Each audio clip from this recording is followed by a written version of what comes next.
దేవుని పరిశుద్ధ నామములో అందరికీ వందనాలు. ఈ రోజు దేవుని యొక్క ఆజ్ఞ గలితులకు రాసిన పత్రిక 4వ అధ్యాయం 26వ వచనం నుంచి వెళ్ళి క్రీస్తునందు విశ్వసించు వారు నా కుమారులై అంటున్నారు. చిన్న ఉపమానం అండి. కోడిపిల్ల కోడిగుడ్డులో 21 రోజు ఉన్నంత కాలము ఇదే నా ప్రపంచం అని కలలు కంటుంది. కానీ 21 రోజు గడిచిన తర్వాత అది గుడ్డు పొడుచుకుని బయటకు వచ్చినప్పుడు ఈ సృష్టిని చూసి మహా ఆశ్చర్యపోతుంది.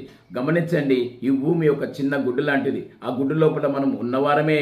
అయితే 70 సంవత్సరములు లేదంటే అధిక బలం ఉంటే 80 సంవత్సరములు ఎప్పుడైతే ఈ భూమి నుండి మనం బయటికి వస్తామో మన ఆత్మకు మరణమే లేదు, యుగ యుగములు సజీవంగా ఉంటుంది. కానీ ఒక ప్రశ్న, నా ప్రియ సోదరి, నా ప్రియ సోదరుడా, నువ్వు మరణించినప్పుడు నీ ఆత్మ ఎక్కడికి చేరుతుంది?